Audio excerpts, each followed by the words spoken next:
नमस्कार साथियों, स्वागत करता हूं आप सभी छात्रों को एक बार फिर आपके अपने परिवार झारखंड वॉरियर पे। आज हम पहुंच चुके हैं हमारे दूसरे नाटक पर, जहां पर हम आज पढ़ेंगे डाह नाटक को। याद रख लीजिएगा, जो भी मैं आपको पढ़ा रहा हूं टू द पॉइंट पढ़ा रहा हूं, एकदम सिलेबस के अकॉर्डिंग पढ़ा रहा हूं, ना तो बिल्कुल इधर ना तो उधर। जो परीक्षा में पूछेगा वही पढ़ा रहा हूँ। डाह नाटक सुकुमार जी की लिखित एक नाटक है, जहाँ पर दो भाइयों की कहानी बताई गई है। इस कहानी में मतलब इस नाटक में जो भी पात्र है आज के वीडियो में मैं यहाँ पर डिस्कस करेंगे। और जैसा कि मैं हमेशा से कहता आया हूँ कि किसी भी नाटक को शुरू करने से पहले हम सबसे पहले उस नाटक का सारांश समझेंगे। आज के वीडियो में पात्र के साथ साथ हम सारांश को भी समझते हैं, क्योंकि अगर आप सारांश समझ जाइएगा तो आने वाले जितने भी क्लासेस होंगे डाह नाटक में आप बेहतरीन तरीके से इसको कवर करेंगे और आपको समझने में आसानी होगा। बेसिकली अगर मैं इस नाटक के बारे में बात कहूँ तो विवेक और शेखर पर यह नाटक आधारित है। ये दोनों भाई रहते हैं, एक भाई किसान रहता है तो दूसरा भाई इंजीनियर रहता है। मतलब यूँ कहें तो बड़ा जो भाई है उसका नाम है विवेक और छोटा भाई शेखर। छोटा भाई किसान है और बड़ा भाई जो है वो सुपरवाइजर का काम करता है यहाँ पर रेवती इंजीनियरिंग वर्क्स नामक कारखाने में। तो आइए इस पूरे नाटक के सारांश को समझते हैं। दो कैरेक्टर मैंने बता दिया, तीसरा कैरेक्टर जान लीजिए जो कि इस नाटक में विलेन का किरदार निभा रहा है, जिसका नाम है विराट। स्क्रीन पर आपको विराट का फोटो भी दिखा देता हूँ। भाई मैंने जो फोटो यहाँ पर सेलेक्ट किया है उसको देख करके ही आपको लग रहा है कि असली गुंडवा तो ये है हकाओ। ठीक है, तो चलिए शुरुआत करते हैं। सबसे पहले हिंदी में मैं इसका सारांश बता दूं, उसके बाद हम खोटा में इसकी पूरी क्लासेस को कवर करेंगे। विवेक और शेखर दो भाई रहते हैं। बड़े भाई विवेक की शादी हुई है और इसकी जो पत्नी का नाम है वो है रचना। बड़ा भाई विवेक शादीशुदा है, इसकी वाइफ है जो कि रचना है। और ये जो दोनों भाई हैं वो आपस में बहुत ही प्रेम है इन दोनों में। जी हाँ, ये लोग अपने अपने फील्ड में बहुत ही मन लगा करके काम कर रहे हैं और इनका जो परिवार है वो दिन प्रतिदिन प्रगति करते हुए चल रहा है। आगे जो बड़ा भाई है विवेक, उसका प्रमोशन भी हो जाता है, मतलब कि ये सुपरवाइजर से इनका प्रमोशन हो जाता है फोरमैन में। जबकि जो शेखर छोटा भाई है उसके खेतों में भी उपज बढ़ जाती है। वो क्या करता है कि नए बैल भी ले लेता है, खरीद लेता है एक जोड़ा नया बैल। ठीक है, तो इस तरीके से जो दोनों भाई का जो परिवार है वो बिल्कुल सिस्टमैटिक ढंग से आगे बढ़ रहा था, तरक्की की ओर ये लोग जा रहे थे, क्योंकि ये लोग मेहनत कर रहे थे। बड़ा भाई जहाँ यहाँ पर कारखाने में काम कर रहा था मन लगा करके, वहीं पर छोटा भाई जो है अपने खेतों में मन लगा करके काम कर रहा था।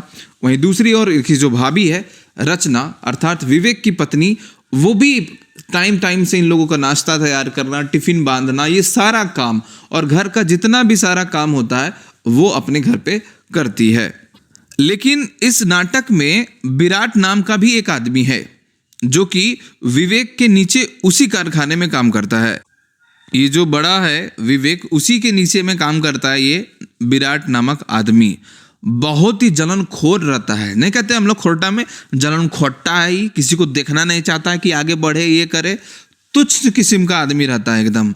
दिन भर शराब उराब पीले रहता है, जुआ खेलने चलता है। और अगर काम के मामले में पूछिएगा तो कारखाना वही कारखाना में काम करता है, लेकिन एक नंबर के काम चोर रहता है। आप लोग भी आस पड़ोस में देखे होंगे एक दो आदमी कि काम करने के नाम से बड़ी डरता है। लेकिन ये जो कारखाना में काम करता है विराट, वो अपन साथ साथ जितना भी वहाँ काम करता है ना, कुछ दोस्ती यारी पटा लेता है और उसी को फंसा करके रखता है। आप जानते हैं जुआड़ी आदमी लोग तुरंत में जहाँ देखेगा तहाँ फेंकने ला शुरू हो जाएगा उन लोग का, उसी प्रकार से ये भी करता है। लेकिन जैसे ही 30 दिन होता है वो वहाँ पर अपना सैलरी लेने आ जाता है। 15 दिन काम करेगा लेकिन 30 दिन का सैलरी मांगता है। बहुत खिचखिच करता है वेतन वाले दिन। चूंकि ये विवेक के नीचे वाले पोस्ट में है, इसीलिए विवेक से एक दिन इसकी कहासुनी हो जाती है। मतलब ये लेट आता था, इसको लेकर के बातें हो जाती है और विवेक इसको डांट देता है। उसी समय विराट कहता है विवेक को कि देख लेंगे, मतलब धमकी दे देता है कि देख लबो तोरा हम एक दिन। चूंकि कारखाने में विवेक तो सीनियर है, इसीलिए विराट उसको कुछ नहीं कर पाता है। लेकिन एक वो प्लान जुगाड़ करता है। ये क्या करता है कि इसको जो छोटा भाई है शेखर, उसको बहकाने का काम ये शुरू कर देता है। ये जो विराट है उसका एक दोस्त भी रहता है जग्गा, उसी के मदद से ये शेखर को भड़काने लगता है, बहकाने लगता है और उसका कान भरने लगता है। वो कहता है कि तुम्हारा बड़ा भाई विवेक तुमको उल्लू बना रहा है, सारा जो जमीन है वो अपनी पत्नी के नाम कर रहा है। भोला भाला शेखर धूर्त विराट के बहकावे में आकर के क्या करता है, अपने संत जैसे भाई से झगड़ा करता है। अब कोई गांव घर में जानबे करते हैं, दूगो तनी पिनक दिया कि तोर वैसन है, ऊ को होलो, तोरा ऐसे करो होलो। उसी प्रकार से ये जो विराट भी है वो भी शेखर को जाके कह देता है कि अरे बुर्बाक, तो खेतवा में काम करते रहता है दिन भर। ऊ देख तोर जमीनवा जो है ना, जितना भी तोर जमीन बचल है ने, सब अपन कन्हैया के नाम से लिख दे रहा है। अब ये भी जो है सो पिनक जाता है। भाई ये क्या समझ में आ गई, तो भोला भाला इंसान, और ये अपने भाई से एकदम मोल ले लेता है, जाके लड़ने लगता है कि ऐसा कर रहे हो तुम, हमारे जमीनवा बेच रहे हो। सब हकाया है विराट और जा करके बोल रहा है किसको, विवेक को। वहीं दूसरी ओर जब विवेक देखता है अपने भाई के इस तरीके हरकतों को, तो वो बहुत परेशान हो जाता है। वो कहता है कि क्या हो गया शेखर, तुम्हें कौन बहका दिया है। लेकिन शेखर कहता कि नहीं, तो हमार सब जमीनवा अपन कन्हैया के नाम लिख दे रही, क्योंकि विराट बहकाया हुआ रहता है। तो एक दिन इतना ज़्यादा बहका देता है कि ये क्या करता है शेखर, कि वहाँ पर जो बंदूक रहता है उसको विवेक के सीने में तान देता है। लेकिन वहीं किनारे में चुपके से वहाँ पर विराट खड़ा रहता है और विराट जो है वो विवेक को बंदूक मार देता है, मतलब गोली चला देता है बगल से। जब शेखर विवेक के ऊपर बंदूक रखता है, चूंकि शेखर को बंदूक चलाना भी नहीं आता है, लेकिन विराट इसी का फायदा उठा करके वो बगल से गोली मार देता है और वहीं पर विवेक की मृत्यु हो जाती है। जब ये पता चलता है इसको, जब विवेक की मृत्यु हो जाती है, तब शेखर जब होश में आता है तब कहता है कि ये मैंने क्या कर दिया। वो खुद जाता है थाना में और वो अपने आप को आत्मसमर्पण कर देता है। उसी दिन जो विराट है वो बहुत खुशी मनाता है, वो दम के दारू पीता है, खूब जमा के एकदम दारू पीता है, पत्नी को पीटता है।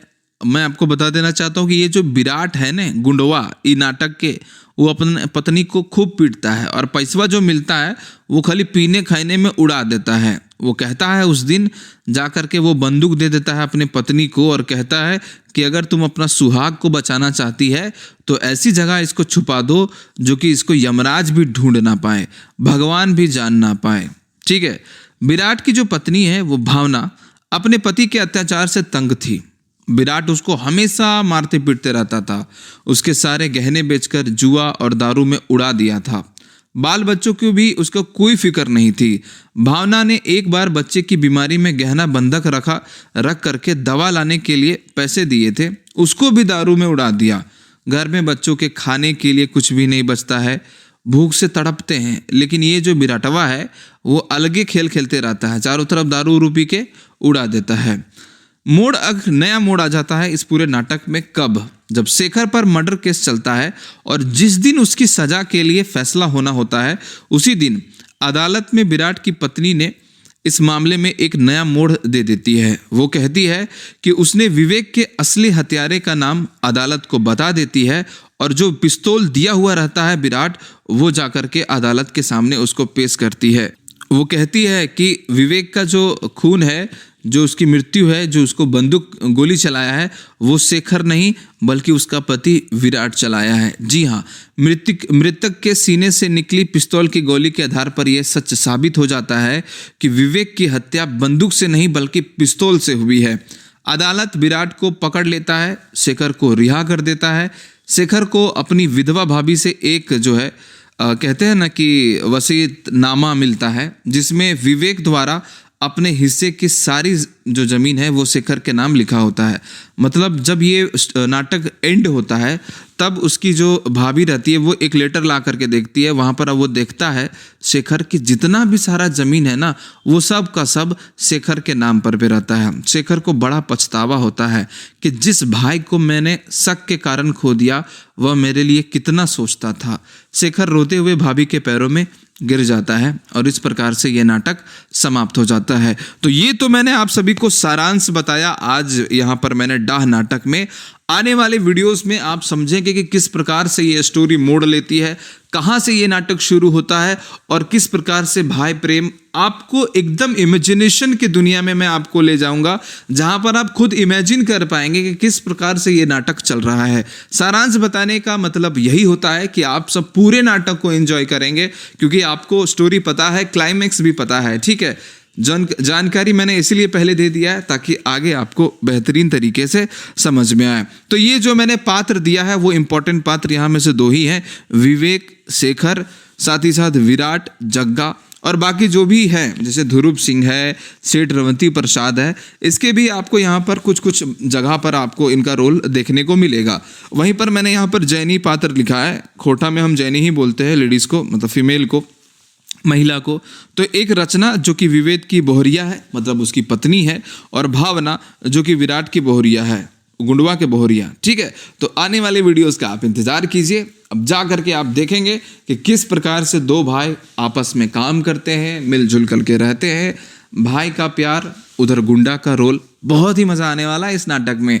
वीडियो को पूरा एंड तक देखिएगा, क्योंकि अभी आने वाले कड़ी में आप बेहतरीन तरीके से समझेंगे डाह नाटक को। आज के वीडियो के लिए इतना ही। उम्मीद करता हूँ आप सभी को समझ में आया होगा। चिंता नहीं करना, 90% से ज़्यादा अंक लाना है आपको खोटा में, ये मेरा वादा है आपसे। So thank you so much.